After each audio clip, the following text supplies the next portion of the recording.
नमस्कार. आपण 2025चा इयरबुक बघत आहोत. आपण सोर्स म्हणून वापरत आहोत आदरणीय देवा जाधवर सरांचं चालू घडामोडीचं पुस्तक. तर त्यामध्ये आपण काय बघत आहोत तर क्रीडा घडामोडी आज आपण बघणार आहोत. इयरबुक पण आपलं ऑलमोस्ट संपत आलेलं आहे. ठीक आहे, तर बघा क्रीडा घडामोडींमध्ये पहिली न्यूज काय आहे, प्रो कबड्डी लीग 2024. ठीक आहे, क्रमांक कितवा होता, 11वा. विजेता संघ हरियाणा स्टीलर्स, कर्णधार जयदीप दहिया. ठीक आहे, बघा विजेता संघ हरियाणा स्टीलर्स, कर्णधार जयदीप दहिया. उपविजेता संघ पटना पायरेट्स. हरियाणा स्टीलर्सने पटना पायरेट्सचा 32-23 असा पराभव केला. हरियाणा स्टीलर्सने पहिल्यांदा प्रो कबड्डी लीग स्पर्धा जिंकली. हे महत्त्वाचं आहे. हरियाणा स्टीलर्सने पहिल्यांदा प्रो कबड्डी लीग ही स्पर्धा जिंकलेली आहे. पटना पायरेट्सने आत्तापर्यंत 3 वेळा विजेतेपद पटकावले, 5 वेळा अंतिम फेरीत तो गेलेला आहे. ठीक आहे, विजेता संघात प्राप्त रक्कम किती आहे, 3 कोटी आणि उपविजेत्या संघास प्राप्त रक्कम आहे 1.8 कोटी. Pro kabaddi league commissioner Anupam Goswami आणि पहिली स्पर्धा विजेता संघ जयपूर पिंक पॅन्थर्स. ठीक आहे, आणि स्पर्धेला सुरुवात 2014 मध्ये झालेली आहे. एकदा रिपीट करते, बघा आपण काय बघत आहोत, प्रो कबड्डी लीग 2024 बघतोय. कितवी आहे ही, तर 11वी आहे. जिंकलं कोण, तर हरियाणा स्टीलर्स जिंकलं आणि उपविजेता कोण ठरले, तर पटना पायरेट्स ठरलेलं आहे. ठीक आहे, हरियाणा स्टीलर्स जे जिंकलेलं आहे या वर्षी, ते पहिल्यांदाच प्रो कबड्डी लीग जिंकलेलं आहे. ठीक आहे, आणि पटना पायरेट्स जे उपविजेता ठरलं आहे ते 3 वेळा ऑलरेडी विजेतेपद त्याने पटकावलं आहे आणि 5 वेळा अंतिम फेरीत धडक मारलेली आहे. विजेत्या संघास रक्कम किती मिळते, तर 3 कोटी मिळते आणि उपविजेत्या संघास किती मिळते, तर 1.8 कोटी. स्पर्धा सुरू कधी झाली मग, तर 2014 मध्ये.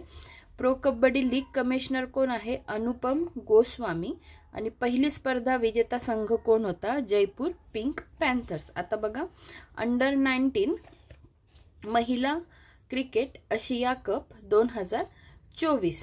ठीक आहे, बघा आवृत्ती ही पहिलीच होती, त्यामुळे अतिशय महत्त्वाची गोष्ट असेल. त्यामुळे बऱ्याच गोष्टी याच्यातल्या आपल्याला ऑलमोस्ट सगळं लक्षात ठेवावं लागेल. अंडर 19 महिला क्रिकेट आशिया कप 2024. ठीक आहे, आवृत्ती पहिली. ठिकाण काय होतं, क्वालालंपूर मलेशिया, त्यामुळे हेही आपल्याला लक्षात ठेवायचं आहे. कालावधी 15 ते 22 डिसेंबर 2024. कोणाद्वारे, तर आशियाई क्रिकेट परिषदेद्वारे. ठीक आहे, विजेता संघ ठरला आहे भारत आणि कर्णधार कोण आहे, तर निक्की प्रसाद. ठीक आहे, सामनावीर गोंगडी त्रिशाला भारत.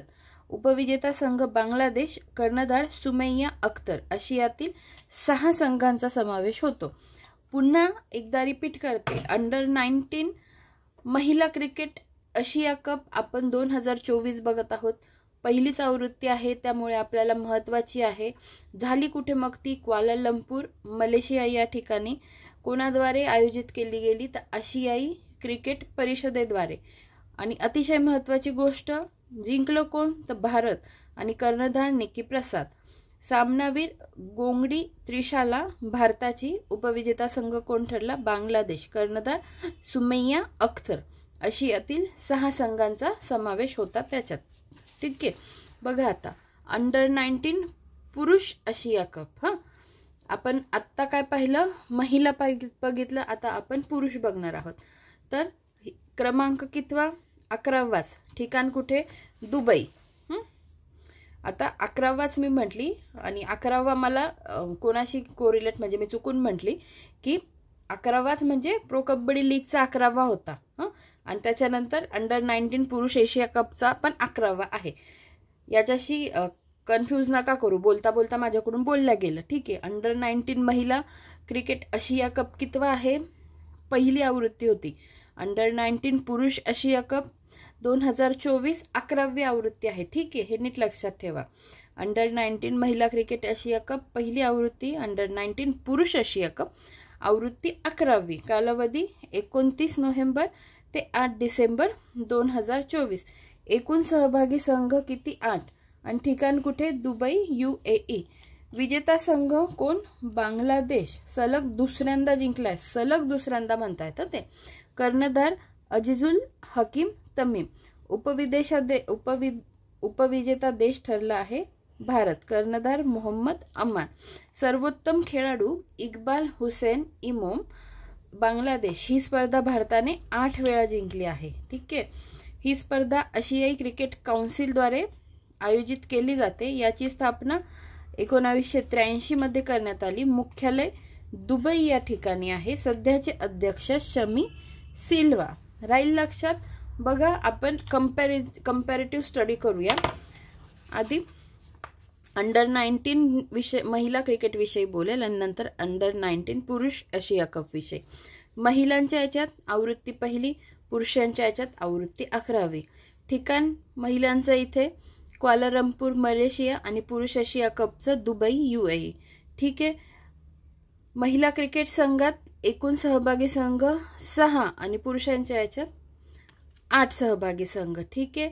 नंतर अंडर-19 महिलांमध्ये विजेता संघ भारत आणि पुरुषांच्या याच्यात विजेता संघ बांगलादेश आणि महिलांच्या याच्यात उपविजेता संघ बांगलादेश तर पुरुषांच्या याच्यात उपविजेता भारत ठरला आहे. म्हणजे दोघं उलट करायचं. महिलांच्या इथे जे आहे त्याच्या विरुद्ध पुरुषांच्या याच्यात करायचं. ठीक आहे.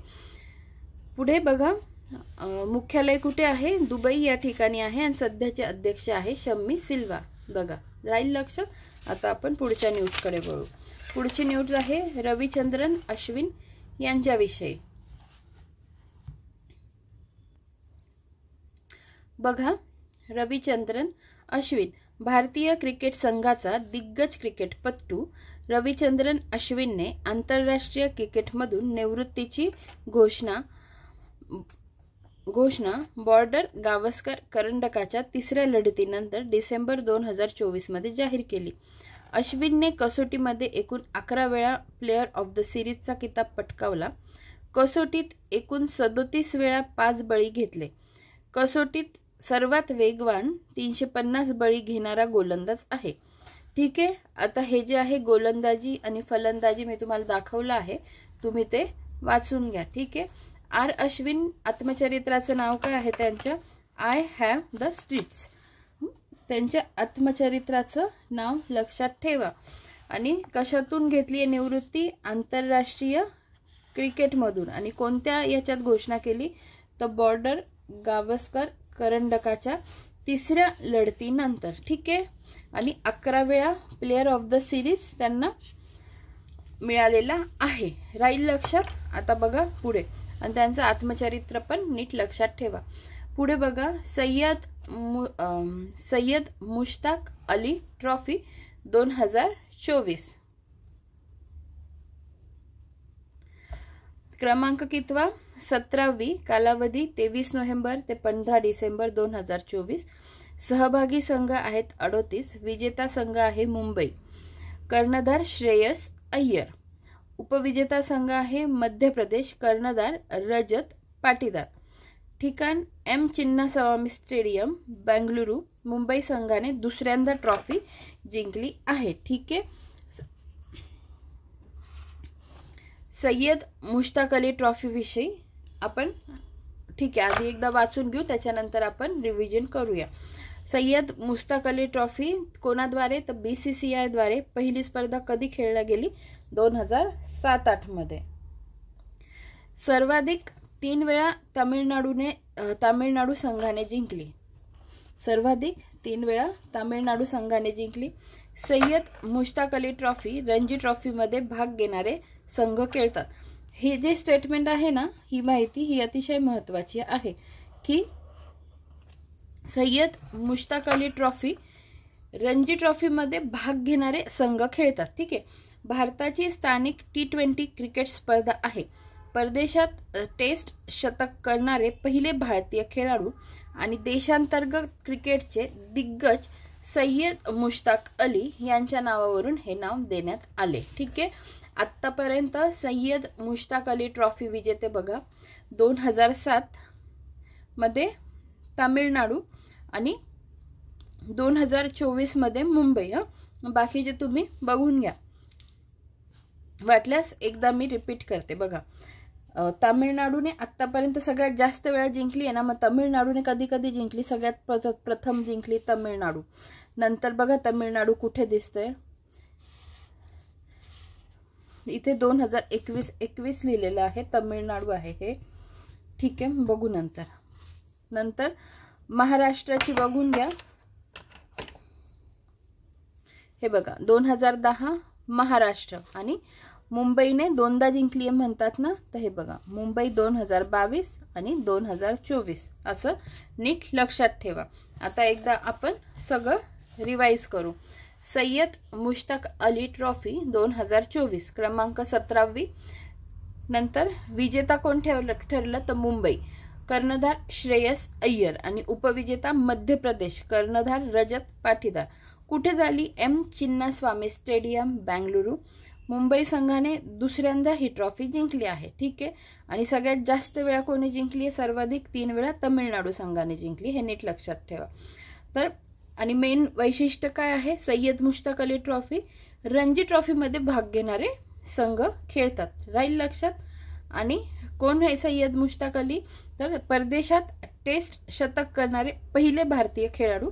देशांतर्गत क्रिकेटचे दिग्गज सय्यद मुश्ताक अली यांच्या नावावरून हे नाव पडलं आहे, राहील लक्षात. आता हे बाकीचं एकदा तरी तुमच्यासाठी मी वाचते.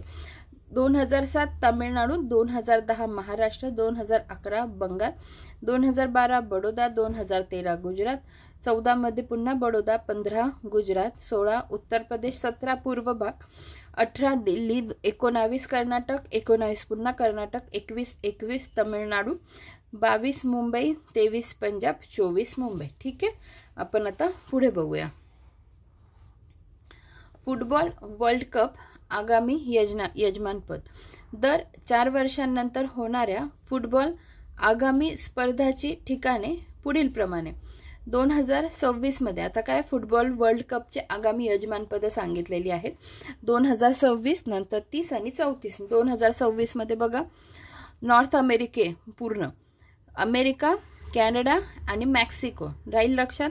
आता 2030 बघा स्पेन, पोर्तुगाल, मोरोक्को संयुक्तपणे, उरुग्वे, अर्जेंटिना आणि पॅराग्वे या देशांमध्ये प्रत्येकी एका सामन्याचे आयोजन आहे, ठीक आहे. उरुग्वे, अर्जेंटिना, पॅराग्वे साऊथ अमेरिकेचे देश, ठीक आहे. आणि स्पेन, पोर्तुगाल आणि मोरोक्को संयुक्तपणे, ठीक आहे. हे कोणता मेडिटेरेनियन सी ला लागून असणारे, तरी बघून घ्या एकदा, ठीक आहे. मोरोक्को तर कुठे येतो? दक्षिण नाही, जो आफ्रिका खंड आहे त्याच्यातला देश, आणि बाकी स्पेन तर युरोपियन कंट्री, पोर्तुगाल, असे सगळे नीट लक्षात ठेवा, ठीक आहे. 2034 सौदी अरेबिया. हां, अशा पद्धतीने ह्या गोष्टी लक्षात ठेवा. पुढे बघा. आता आहे डी गुकेश. वयाच्या केवळ 18व्या वर्षी 18वा बुद्धिबळ विश्वविजेता होण्याचा मान डोमाराजू गुकेशने मिळवला आहे. विश्वनाथ आनंद नंतरचा डी गुकेश हा केवळ दुसरा भारतीय जगज्जेता ठरला आहे. चीनच्या डिंग लिरेन याचा त्याने पराभव केला. ही लढत सिंगापूर येथे डिसेंबर 2024 मध्ये पार पडली. डी गुकेशला $2.5 दशलक्ष बक्षीस जाहीर करण्यात आले.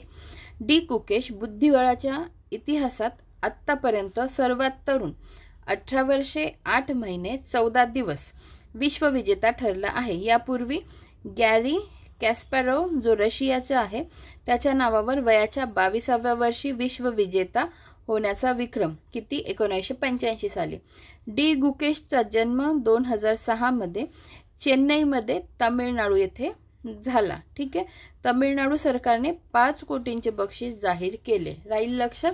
आता कोनेरू हम्पीचे दुसरे जगज्जेते पद. ठिकाण न्यूयॉर्क या ठिकाणी. कोणाद्वारे? आंतरराष्ट्रीय बुद्धिबळ महासंघ. नंतर स्थापना 20 जुलै 1924 ला झाली आहे. नंतर मुख्यालय लॉझेन स्वित्झर्लंड येथे, नीट लक्षात ठेवा. हेडक्वार्टर माहिती पाहिजे.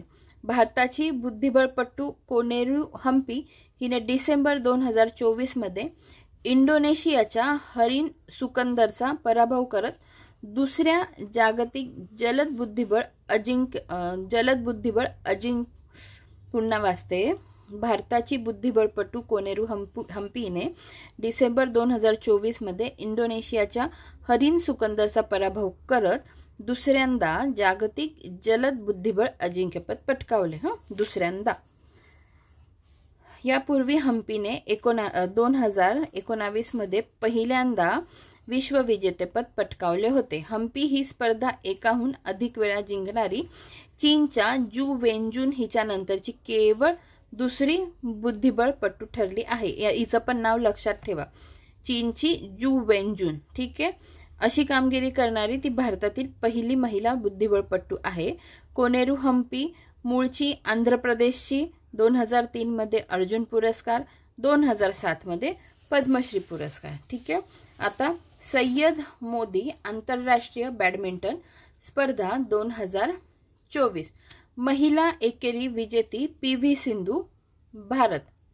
महिला एकेरी उपविजेती वू लुओ चीन. पुरुष एकेरी विजेता लक्ष्य सेन भारत आणि पुरुष एकेरी उपविजेता जिया हेंग जेसन सिंगापूर. याआधी सिंधूने 2017 व 2022 मध्ये या स्पर्धेच्या अजिंक्यपदावर नाव कोरले. ट्रिसा जॉली गायत्री गोपीचंद या जोडीने महिला दुहेरीच्या अंतिम फेरीत बाओ जिंकलिकियान यांना हरविले. सय्यद मोदी बॅडमिंटन स्पर्धा जिंकणारी ट्रिसा गायत्री ही भारताची पहिली महिला जोडी ठरली. दोन्ही सगळ्या गोष्टी महत्त्वाच्या आहे. बघा काय बघतोय, सय्यद मोदी आंतरराष्ट्रीय बॅडमिंटन स्पर्धा बघतोय. त्याच्यात एकेरीमध्ये दोन्ही महिला आणि पुरुष दोन्ही याच्यात भारताचे जिंकलेले आहेत. महिलांमध्ये PV सिंधू आणि पुरुषांमध्ये लक्ष्य सेन. आणि महिला उपविजेता कोणत्या देशाची आहे? चीनची वू लिओ. आणि पुरुषांमध्ये सिंगापूरचा जिया हेंग जेसन. नंतर ट्रिसा आणि गायत्री या जोडीने महिला दुहेरीची अंतिम फेरीत म्हणजे त्या गेल्या आणि जिंकल्या पण. तर मग ही स्पर्धा दुहेरीमध्ये जिंकणारी ट्रिसा गायत्री ही पहिली भारतीय जोडी ठरली. पुन्हा वाचते. या जोडीने महिला दुहेरीच्या अंतिम फेरीत बाओ जिंकलिकियान यांना हरविले. सय्यद मोदी बॅडमिंटन स्पर्धा जिंकणारी ट्रिसा गायत्री ही भारताची पहिली महिला जोडी ठरली. आता बघा, महिला आशियाई हॉकी चॅम्पियन्स 2024. भारतीय महिला संघाने चीन संघाला 1-0 अशी मात करून आशियाई चॅम्पियन करंडक हॉकी स्पर्धेचे दुसऱ्यांदा विजेतेपद मिळवले. बघा दुसऱ्यांदा काय, महिला आशियाई हॉकी चॅम्पियन स्पर्धा 2024 बघतोय आपण. तर दुसऱ्यांदा विजेतेपद मिळवले. आता कोणाला हरवले? चीनला. भारतीय महिला संघाचे हे तिसरे विजेतेपद ठरले आहे. यापूर्वी 2016 आणि 23 मध्ये भारताने ही स्पर्धा जिंकली होती. आता हे बघा, हे इथे दुसऱ्यांदा म्हटलंय ना, याचा अर्थ सांगते. भारतीय महिला संघाने चीन संघाला 1-0 अशी मात करून आशियाई चॅम्पियन करंडक स्पर्धेचे दुसऱ्यांदा विजेतेपद म्हणजे सलग दुसऱ्यांदा येते. ठीक आहे, सलग दुसऱ्यांदा. तसं जर बघायला गेलं तर तिसरं विजेतेपद आहे. हे तुम्ही नीट लक्षात ठेवा, कारण 2023ला आपण जिंकलो आणि त्याच्यानंतर पुन्हा 24ला आपण जिंकलो, म्हणून सलग म्हणायचंय त्यांना. यापूर्वी 2016-23 मध्ये भारताने ही स्पर्धा जिंकली. या कामगिरीमुळे भारताने कोरियाच्या कामगिरीशी बरोबरी केली म्हणता येते. ठीक आहे. भारताच्या विजेतेपदाची दीपिका ही खऱ्या अर्थाने शिल्पकार ठरली. दीपिकाने स्पर्धेत सर्वाधिक 11 गोल केले आणि मालिकावीर किताब पटकावला. बिहार सरकारने विजेते संघातील खेळाडूस 10 लाखाचे बक्षीस जाहीर केले. ठीक आहे. बिहार सरकारने विजेते संघातील खेळाडूस 10 लाखाचे बक्षीस जाहीर केले.